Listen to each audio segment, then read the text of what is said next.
ಅನೇಕ ಧರ್ಮ ಸಂಸ್ಕೃತಿಗಳು ಜೀವಿಸಿ ಕಣ್ಮರೆಯಾದ ನಿದರ್ಶನಗಳಿವೆ.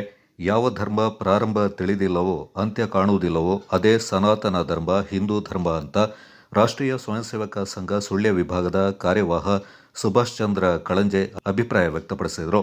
ಹಿಂದೂ ಸಂಗಮ ಆಯೋಜನಾ ಸಮಿತಿ ಅರಂಬೇರಿ ಮಂಡಲ ವತಿಯಿಂದ ಅರಂಬೇರಿ ಕಳಂಚೇರಿ ಮಠದ ಶಾಂತ ಮಲ್ಲಿಕಾರ್ಜುನ ಸ್ವಾಮಿ ವಿದ್ಯಾಪೀಠದ ಶಾಲಾ ಮೈದಾನದಲ್ಲಿ ಬೃಹತ್ ಹಿಂದೂ ಸಂಗಮ ಸಮಾವೇಶ ನಡೆಯಿತು. ಕಾರ್ಯಕ್ರಮದಲ್ಲಿ ಆಗಮಿಸಿ ದಿಕ್ಸೂಚಿ ಭಾಷಣ ಮಾಡಿದ ಸುಭಾಷ್ ಚಂದ್ರ ಅವರು, ಸಾವಿರಾರು ವರ್ಷಗಳ ಇತಿಹಾಸವುಳ್ಳ ಭವ್ಯ ಭಾರತದಲ್ಲಿ ಹಿಂದೂ ಧರ್ಮದ ಆಚರಣೆಯ ಮೇಲೆ ದೇಶಿ ಮತ್ತು ವಿದೇಶಿಗಳ ಆಕ್ರಮಣ ನಡೆಯಿತು. ಪ್ರಾರಂಭ ಮತ್ತು ಅಂತ್ಯ ಕಾಣದ ಸನಾತನ ಧರ್ಮವು ಇಂದಿಗೂ ಅಜರಾಮರವಾಗಿ ನೆಲೆ ಕಂಡಿದೆ ಎಂದರು. ಯಾವ ರೀತಿ ವೀರಭೂಮಿ ಅಂತ ನಾವು ಕರೀತೇವೆ, ಮೈಸೂರು ಅಂತ ಹೇಳಿದಾಗ ಅರಮನೆ ಯಾವ ರೀತಿ ಜೋಡಿಸಿಕೊಳ್ತದೆ, ಅದೇ ರೀತಿ ಭಾರತಕ್ಕೆ ಹಿಂದುತ್ವ ಅನ್ನತಕ್ಕಂಥ ಒಂದು ಅಸ್ಮಿತೆ. ಭಾರತ ಮತ್ತು ಹಿಂದುತ್ವ ಇದನ್ನು ಬೇರೆ ಮಾಡಲಿಕ್ಕೆ ಸಾಧ್ಯ ಇಲ್ಲ. ಅದು ಜೊತೆಯಾಗಿ ನಡೆಯುವಂತಹ ಒಂದು ವ್ಯವಸ್ಥೆ.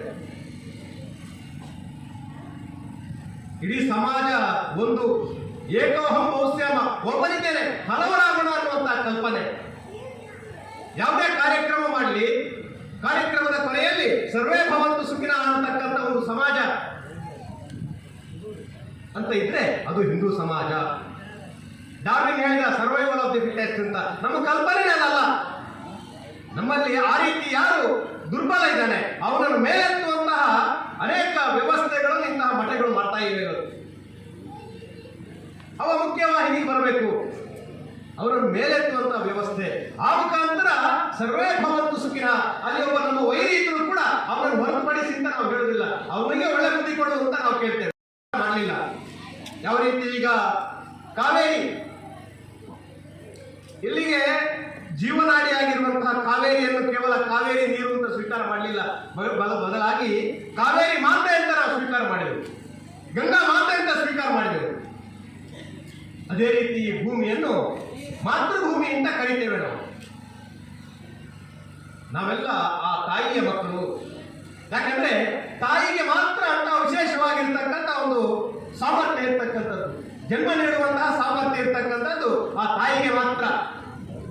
ದಿವ್ಯ ಸಾನ್ನಿಧ್ಯ ವಹಿಸಿ ಆಶೀರ್ವಚನ ನೀಡಿ ಮಾತನಾಡಿದ ಅರಂಬೇರಿ ಕಳಂಚೇರಿ ಮಠದ ಪೀಠಾಧಿಪತಿಗಳಾದ ಶಾಂತ ಮಲ್ಲಿಕಾರ್ಜುನ ಸ್ವಾಮೀಜಿಗಳು, ಸಂಘಟನಾತ್ಮಕ ಸಮಸ್ಯೆಗಳು ಎದುರಾದಲ್ಲಿ ಸಂಘಟನೆಯ ಶಕ್ತಿ ಜಾಗೃತವಾಗಬೇಕು. ವಿದೇಶಿಯೋರ್ವ ಭಾರತದಲ್ಲಿ ಹುಟ್ಟುವ ಪ್ರತಿಯೊಬ್ಬ ವ್ಯಕ್ತಿ ಧರ್ಮದಲ್ಲೇ ಹುಟ್ಟುತ್ತಾನೆ, ಧರ್ಮದಲ್ಲೇ ಬದುಕುತ್ತಾನೆ, ಧರ್ಮದಲ್ಲೇ ಅಂತ್ಯವಾಗ್ತಾನೆ. ನಮ್ಮ ಆಚಾರ ವಿಚಾರಗಳು ಹಲವಿದ್ದರೂ ನಮ್ಮ ಅಸ್ಮಿತೆ ಸಂಸ್ಕೃತಿಯ ಉಳಿವಿಕೆಯು ಧರ್ಮವನ್ನು ಕಾಪಾಡುವುದು ಆಗಿದೆ ಎಂದರು. ಬದುಕಿನ ಸಂದೇಶಗಳೇನಿದೆ ಅದನ್ನು ಒಂದು ಅಂಶವನ್ನು ನಮ್ಮ ಬದುಕಿನಲ್ಲಿ ಅಳವಡಿಸ್ಕೊಳ್ಳುವಂಥದ್ದು. ಆ ಕೆಲವು ಅಂಶಗಳನ್ನು ನಾವು ಅಳವಡಿಸ್ಕೊಳ್ಳಲಿಕ್ಕೆ ಯಾವುದೆಲ್ಲ ಸಾಧ್ಯ ಅನ್ನುವಂಥದ್ದನ್ನು ಹೇಳಿದ್ದಾರೆ. ಸಂಜೆ ಸಾಮಾನ್ಯ ಪ್ರಾರ್ಥನೆ, ನಮ್ಮ ಪರಿಸರವನ್ನು ಸ್ವಚ್ಛವಾಗಿ ಇಟ್ಟುಕೊಳ್ಳುವಂಥದ್ದು, ಅನವಶ್ಯಕವಾಗಿರ್ತಕ್ಕಂಥ ವಸ್ತುಗಳಿಂದ ದೂರ ಇರತಕ್ಕಂಥದ್ದು, ನಮ್ಮ ತಾಯಂದಿರು ನಮ್ಮ ಮಕ್ಕಳನ್ನು ಅತಿ ಹೆಚ್ಚು ಅವರನ್ನ ಜಾಗೃತಿಯನ್ನು ವಹಿಸಿ ಅವರನ್ನು ನೋಡಿಕೊಳ್ಳುವಂಥದ್ದು. ಅವ್ರು ಹೇಳಿದ್ರು, ಭೂಮಿಗೆ ಬೀಜವನ್ನು ಬಿತ್ತಿದ್ರೆ ಏನಾಗುತ್ತೆ ಅನ್ನುವಂಥದ್ದನ್ನು. ಈ ಜಗತ್ತಿನಲ್ಲಿ ಕೊಡುವಂಥ ಶಕ್ತಿ ಇರುವಂಥದ್ದು ಎರಡೇ ವಸ್ತುಗಳಿದೆ, ಒಂದು ಧರೆಗೆ, ಇನ್ನೊಂದು ಧರಿತ್ರಿಗೆ. ಈ ಭೂಮಿ ಕೊಡಬಹುದು ಮತ್ತು ತಾಯಿ ಕೊಡಬಹುದು. ಅವ್ರು ಬಿಟ್ಟರೆ ಇನ್ಯಾರಿಗೂ ಜಗತ್ತಿನಲ್ಲಿ ಕೊಡುವಂಥ ಶಕ್ತಿ ಇಲ್ಲ. ಕೊಡಬೇಕಾಗಿರ್ತಕ್ಕಂಥದ್ದು ಏನನ್ನು ಕೊಡಬೇಕಾಗಿದೆ ಅಂತ ಹೇಳಿದ್ರೆ ಒಳ್ಳೆಯ ಸಂತಾನವನ್ನು, ಒಳ್ಳೆಯ ಆಲೋಚನೆಗಳನ್ನು, ಒಳ್ಳೆಯ ಬದುಕನ್ನು, ಮತ್ತು ಕನಿಷ್ಠ ಈ ದೇಶ ತಾನು ಸ್ವಾವಲಂಬಿಯಾಗಿ ತನ್ನ ಕಾಲ ಮೇಲೆ ತಾನು ನಿಂತ್ಕೋಬೇಕು, ಇನ್ನೂ ಬಲಿಷ್ಠವಾಗಬೇಕು ಅಂತ ಹೇಳಿದ್ರೆ ಕನಿಷ್ಠ 2-3 ಸಂತಾನವನ್ನು ತಾವು ಕೊಡಲೇಬೇಕು. ಕೊಡಲಿಲ್ಲ ಅಂತ ಹೇಳಿದ್ರೆ ಮುಂದಿನ ಭವಿಷ್ಯವನ್ನು ನಾವು ನಿರೀಕ್ಷೆ ಮಾಡಲಿಕ್ಕೆ ಸಾಧ್ಯ ಆಗುತ್ತೆ. ಈ ರಾಷ್ಟ್ರದ ಮುಖಂಡರುಗಳು ಸದಾ ಕಾಲವೂ ಸಹ ಒಂದು ವಿಚಾರವನ್ನು ಮಾತನಾಡ್ತಾ ಇರ್ತಾರೆ, ಡೆಮೋಕ್ರಫಿ ಅಂತ ಮಾತಾಡ್ತಾ ಇರ್ತಾರೆ. ಭೌಗೋಳಿಕವಾಗಿ ನಮಗೆ ಗೊತ್ತಿಲ್ಲದಾಗಿ, ನಮಗೆ ಅರಿವಿಲ್ಲದ ಹಾಗೆ ಹೇಗೆ ಪರಿವರ್ತನೆ ಆಗ್ತಾ ಇದೆ ಈ ಭೂಮಿ ಅನ್ನುವಂಥದ್ದನ್ನು ಹಲವಾರು ರಾಷ್ಟ್ರ ಹೇಳಿದ್ರು. ಹಲವಾರು ಸಾಮ್ರಾಜ್ಯಗಳು ಹೇಗೆ ಬ್ಯಾಬಿಲೋನಿಯನ್, ಈಜಿಪ್ಷಿಯನ್ ಸಂಸ್ಕೃತಿಗಳೆಲ್ಲ ಹೇಗೆ ನಾಶ ಆದವು ಅನ್ನುವಂಥದ್ದನ್ನು ಹೇಳಿದ್ರು. ಆದರೆ ಅಷ್ಟೆಲ್ಲ ನಾಶಗಳ ಮಧ್ಯೆಯೂ ಸಹ ಈ ದೇಶ 1,000-5,000 ವರ್ಷಗಳ ತರುವಾಯೂ ಸಹ ಸನಾತನ ಅನ್ನುವಂಥದ್ದು ಏತಕ್ಕೆ ಬಂದಿದೆ ಅಂತ ಹೇಳಿದ್ರೆ ಇದಕ್ಕೆ ಆದಿಯೂ ಇಲ್ಲ, ಅಂತ್ಯವೂ ಇಲ್ಲ. ಹಾಗಾಗಿ ಇದು ಹಾಗೆ ಉಳ್ಕೊಂಡು ಬಂದಿದೆ. ಇನ್ನು ಮುಂದೆಯೂ ಹಾಗೆ ಇರಬೇಕು ಅಂತ ಹೇಳಿದ್ರೆ ನಮ್ಮ ಕಣ್ಣ ಮುಂದೆಯೇ ನಡೆಯುವಂತಹ ಕೆಲವು ವ್ಯತ್ಯಾಸಗಳಿದೆಯಲ್ಲ ಅದನ್ನು ನಾವು ಸರಿಪಡಿಸ್ಕೊಳ್ಳೇಬೇಕಾಗುತ್ತೆ. ಅದನ್ನು ನಾವು ಸರಿಪಡಿಸ್ಕೊಳ್ಳಿಲ್ಲ ಅಂತ ಹೇಳಿದ್ರೆ ಈ ಔದಾಸೀನ್ಯ ಅನ್ನುವಂಥದ್ದು ಏನು ಮಾಡುತ್ತೆ ಅಂತ ಹೇಳಿದ್ರೆ ಕೊನೆಗೆ ನಮ್ಮನ್ನೇ ಅದು ಆಪೋಷಣೆ ಮಾಡಿಬಿಡೋದು, ನಮಗೆ ಗೊತ್ತಿಲ್ಲದಾಗೆ ನಮ್ಮನ್ನೇ ನುಂಗಿ ಹಾಕ್ಬಿಡೋದು.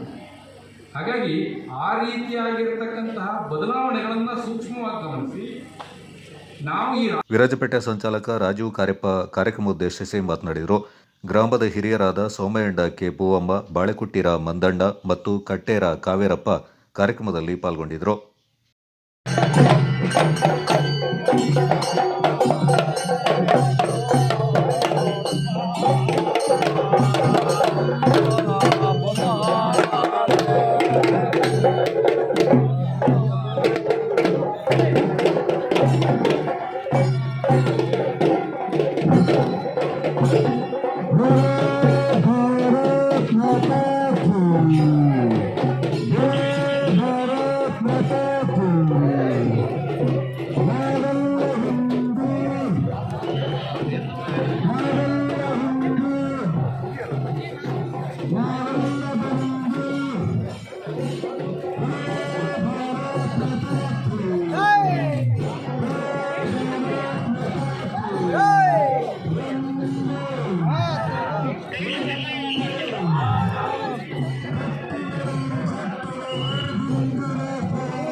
ಹಾಗೂ ಮೆರವಣಿಗೆಯಲ್ಲಿ ಸಾಗುತ್ತಿರುವವರು ಶಾಲೆಗಟ್ಟಿ